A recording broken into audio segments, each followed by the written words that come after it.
am here with my buddy, a longtime friend, classmate, neighborhood leader, turned elder, Jason Woods. He is an elder at the Higher Calling Ministries in Upper Marlboro, Maryland. Upper Marlboro, Maryland. Pastor George Hawkins Jr. That's correct. Big shout out to you, Pastor Hawkins. He's PG. also PG. He's also a saxophonist. Yes. We'll talk about that. He's been married 19 years. My God, from Zion. Man. Got 3 children. Yeah. God is most certainly good, man. Absolutely. Man, Absolutely. so how you been doing? Man, I've been good. Been busy, but good, man. God's been great to me, man. Man, that's good. Yeah. And okay, so I'm 43. So how old are you? I'm 40. I'll be 44 this year. You'll be 44? September. Wow. Yeah. So I mean, let's go back to childhood days. You know, Okay, first of all, I probably just need to thank you for at least. I mean, you know, you was in trouble yourself, but you helped keep a lot of us out of trouble. You know, any queen wouldn't be any queen without Jason Woods, for real. Man. We need to give you a medal. Wow. We all need to sow into your life, Wow. for real, because you know you really were you were a nice guy. You were nice to basically everybody that was nice to you, but you protected us. I didn't pay him to say that, y'all. You did, but you know, Indian Queen, you know, we had a lot of, because we were quote unquote upper middle class children. Right. We had a lot of issues. You know, I think it's great that you and Wilford and a couple others had relationships now. Yeah. You know, I mean, some of the ringleaders of some of these other neighborhoods. I mean, you know, that's just, it's amazing. I look at how far God has brought us. Yeah, he has. Yeah. So let's talk about you. So what happened after, let's say, high school? You graduated. Oh, wow. So the Lord was speaking to me all through high school, and I was ignoring him until we graduated. And I think about 92, 93, I gave my life to the Lord. On a more serious note. Right. And Early out the gate. yeah, you know, you know how that call, you hear him calling you for a certain amount of time before, but in a serious answer to him around 92, 93-ish. And so I still had one foot in the church, one foot in the world, when I was trying to make sense out of this whole thing. But I had to knuckle down. You know, I had to surrender. Right. I had to surrender. Gave myself to the Lord. And then the Lord called me into ministry at around 99, the same year I got married. Really? Yeah. So married first or ministry first? got married first and then ministry. Okay. Yeah.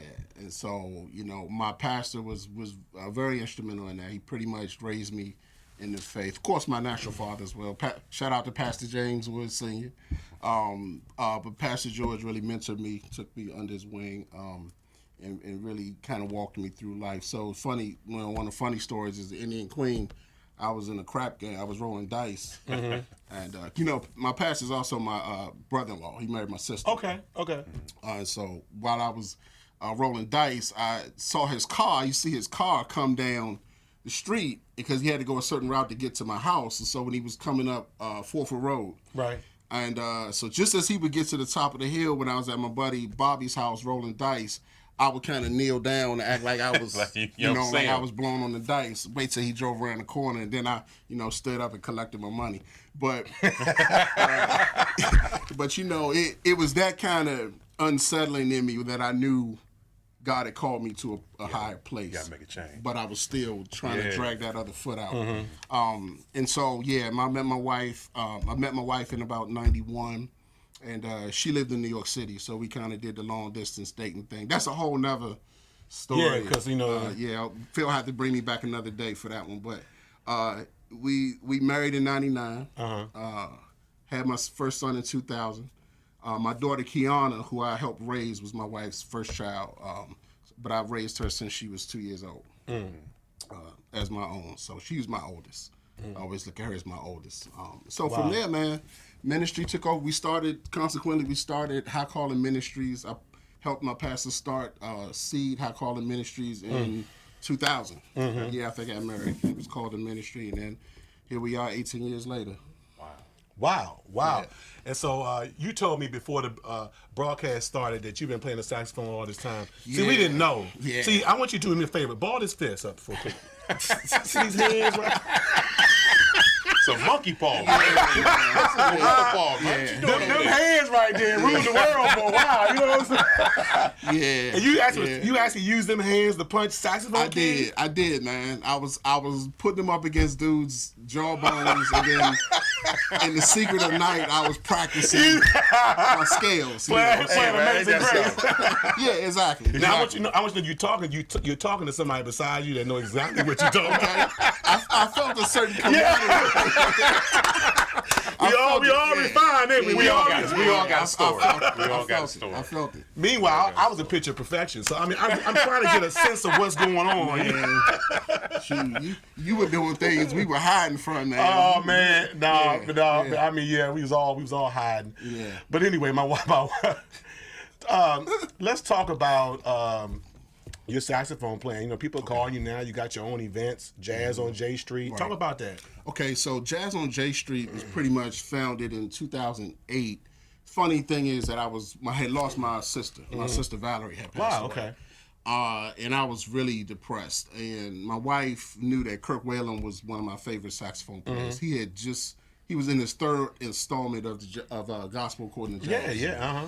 So she got me tickets, unbeknownst to me, I didn't know, but she got tickets to cheer me up. She took me to this concert, and that's really how Jazz on J Street was born. When I saw Kirk Whalen doing what he was doing, because I was always trying to figure out how to fuse these two worlds, gospel, and I came from a strict holiness church growing up, so you didn't really mix, these two genres. So Jazz was, that was worldly. You were on your way to the other place. On your way to the other place playing that. So when I saw him use it in a ministry platform, it blew your mind. It blew me away. It lifted my spirit. It got me through that hard time. Wow. That's what spoke the most. It got me through that time when I was mourning my sister, and she had passed in I think September. The concert was in December, and Was that here? that was here. That was in Reed Temple. I was there at that concert. Yeah. Wow. Yeah. It totally lifted me.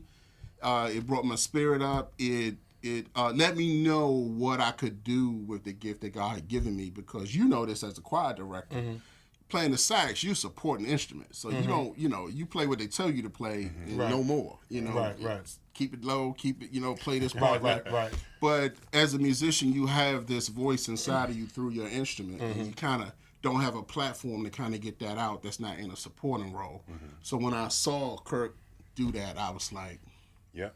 this is it. Wow. And that's how Jazz on J Street was born. From there, it's funny because my son had just started taking piano lessons. We met him, his leader, Tristan, his instructor. Tristan became my right-hand man, and we formed Jazz on J Street. We met a couple guitar players and bass players. And, There you go. and I didn't have the pieces. Once I met Tristan, he introduced me to some other people who understood the vision, and so now we just did our 4th concert, man. This past September. And so when is the next one? Next one, we try to skip a year because I'm still getting used to the planning part of it. It's it's becoming such a big production, so we don't have one planned for this year. But that may change. Talk about the ministry. You're in ministry. You've been preaching for I guess some years now, and you do a lot of work with men. I believe I've been observing the things you've been doing. Yeah, that's my sweet spot. Been doing public ministry. I was licensed. I'm licensed, but I've been ordained for 11 years. Been preaching for 19 years, and men hold a special. That's my sweet spot, because I just kind of believe that the foundation for everything that we see going on wrong. I think it kind of starts with us. I think that if you get a man in proper position, I think his family will be blessed. His wife will be blessed. I think his society will be blessed. His church will be blessed. I think a lot of the systemic things we see going on are happening because men haven't just been ministered to and put in their proper place. So what are you and your church doing to help to put a dent in that problem? Well, what we've been doing, so I've been leading our men's ministry now for about 15, almost 16 years. And one of the things we do is we focus hard on mentorship. So the men meet every month. We have a set-aside day that we meet every month. We come together, and it's straight talk. I mean, it's like this. It's you know, even the officials of the church that come, everybody's on a first name basis. It's real flat.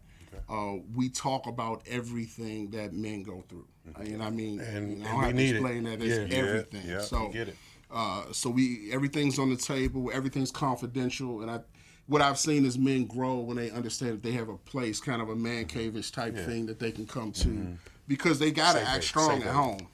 And there's nowhere for them to go to kind of cry on somebody else's shoulder. Kind of a lot of them, most of them are fatherless, and so this camaraderie amongst men comes together, and we build each other up. So we have another underlying ministry for our young men that's called Boys to Men. So we kind of cover them and mentor them. So we do outings. We bowl. We do the things, but just men like Indian Queen. You travel in packs. Right. So that's really our pack. That's just kind of our crew, so to speak. So, and it's nothing that we really like push out there to say that it's a really huge thing. It's just one man at a time. That's it. Just on the low. That's how you do it. Just trying to change lives one man at a time. So 2 things before we go. Is there anything that you would like this listening audience to know about you that we don't know yet? Oh wow, I have a very strong concentration on social justice. That is something I'm mad at the church right now about. And churches out there that if you're not becoming active or at least aware in your role and what's going on with these social issues that we're facing, I think it's time for you to wake up. I think we are complicit when we do not speak up on issues that affect people. And it doesn't necessarily have to be racial issues, but when you look out right now and you see the landscape, it's easy to see what's going on. So, for our Hispanic brothers and sisters, they're scared to death right now, going through, don't know if some of them don't know if they get snatched up any minute. So, for us, keeping that cell phone, making sure that doesn't look like a gun, whatever it is, it's like, and the church has the answer. I don't know how long it's going to take for us to come together to kind of bang these issues out, but we need to do it soon. I think that's a mandate. I think if Christ himself was walking the earth today, it's something that he would definitely be saying what God has to say about it. At least that. Even if we don't have an action plan, we have to start talking about it. So, probably that's the biggest. That's probably the biggest thing. Shout out to your family. Thank you, man. My wife Crystal, love you, baby. I'll be home in a minute. Come on now. Get them biscuits ready. My beautiful daughter, Kiana Joy, 22 years old. Jason Jr. About to graduate from Thomas Stone High School. Gonna be 18 next month. My baby boy Justice just turned 16. They both work at Chick-fil-A now, so I'm good. Man, is that right? I'm we good. need to talk. Yeah, we need to talk. And one more shout out to my man John, who this is his baby here, the John 1 and 5. I like that. Son of Man T-shirt collection. He and my man, his partner, they've come up with this, and our whole church have been buying them, and so I just wanted to give you a shout out, John. The hands is the hands. Yes, Thank you, my friend. And Jordan, really appreciate you, man. Jordan. It's a pleasure to see what God has done with us. Appreciate it. Amen. For more information on how to become a guest on Real Talk with Phillip Carter, or for general inquiries, please email us at realtalkwithphillipcarter@yahoo.com. Tune in next Monday for another edition of Real Talk with Phillip Carter.